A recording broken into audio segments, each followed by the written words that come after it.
একটা division bench আমাদের দায়েরকৃত একটা রিট পিটিশনের চূড়ান্ত শুনানি অন্তে একটা রায় দিয়েছেন। সেই রায়ের মধ্যে তারা বলেছেন যে নির্বাচন কমিশন এবি পার্টির নিবন্ধনের যে দরখাস্তটিকে নামঞ্জুর করে নিবন্ধন বঞ্চিত করেছিলেন, সেই আদেশটিকে সংবিধান পরিপন্থী, অবৈধ, খামখেয়ালিপূর্ণ এবং ন্যায় বিচারের পরিপন্থী হয়েছিল। এই মর্মে তাদের সেই সিদ্ধান্তটিকে অবৈধ ঘোষণা করেছেন।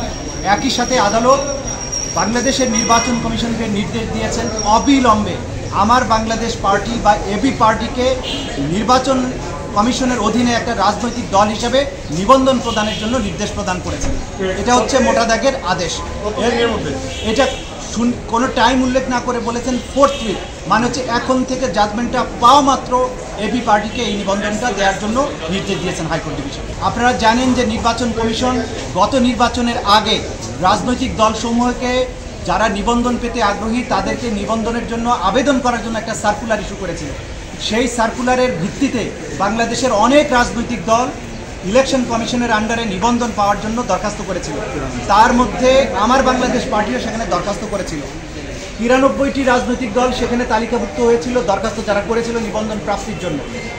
এই নিবন্ধন প্রাপ্তির দরখাস্তের সাথে প্রত্যেকটা রাজনৈতিক দলকে বিপুল পরিমাণে ডকুমেন্ট জমা দিতে হয়। আপনারা জানেন এবি পার্টি ২০,৫৫৯ পৃষ্ঠার ডকুমেন্ট জমা দিয়েছিলেন।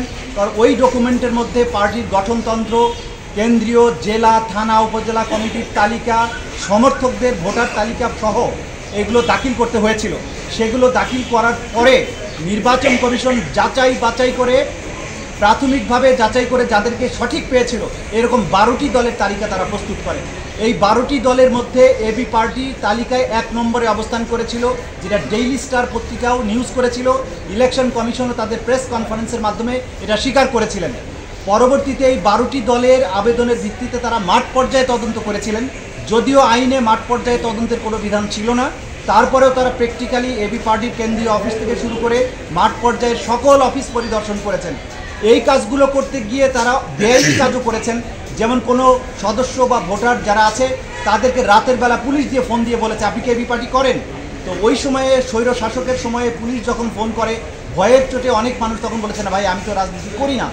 এই জাতীয় হয়রানির প্রতিবাদে আমরা ইলেকশন কমিশনকে বলেছিলাম যে আপনারা তদন্ত করবেন ভালো কথা, কিন্তু পুলিশ দিয়ে মানুষকে যদি ফোন করান তাহলে এইটা কোনো সঠিক তদন্ত হবে না। সেই দরখাস্তগুলো আমরা এই পিটিশনে সংযুক্ত করেছিলাম। তো যাই হোক, সমস্ত ফিল্ড লেভেলের রিপোর্ট সহ এবং আমাদের দাখিলকৃত কাগজের পরে আইন হচ্ছে যদি এই কাগজপত্রে কোনো অসঙ্গতি না থাকে এবং কোনো দলের নিবন্ধনের ব্যাপারে আর কেউ আপত্তি না জানায়, ইলেকশন কমিশনের একমাত্র দায়িত্ব যে ২০০৮ সালের যে নিবন্ধন বিধিমালা আছে সেই অনুযায়ী রাজনৈতিক দলকে অবশ্যই তার নিবন্ধন দিতে হবে। তারা কোনো আমাদের দলের বিরুদ্ধে কোনো আপত্তিও দেয়নি। আমাদের কোনো কাগজপত্র ভুল এই কথাও তারা বলেননি। আমাদের কোনো কিছু কাগজ শর্ট আছে সে কথাও বলেননি। সবাই জানে যে এবি পার্টিকে নিবন্ধন দেওয়া হচ্ছে। ঠিক ৫ মিনিট আগে হঠাৎ করে তারা গোপন বৈঠকে বসে ঘোষণা দিল যে এবি পার্টিকে নিবন্ধন দেওয়া হলো না। দুটো রাজনৈতিক ভুইফোট দল, যারা জানেন আপনারা নাম জানেন, আমরা অন্য দলের নাম নিতে চাই না, যে দলগুলোর মাঠে কোনো অস্তিত্ব নেই, যাদের কোনো রাজনৈতিক কর্মকাণ্ড আজ পর্যন্ত নেই, তাদের নিবন্ধন দেওয়া হয়েছিল। শিয়া বাটার ও ভিটামিন ই সমৃদ্ধ lily glam beauty soap. Lily, always beautiful.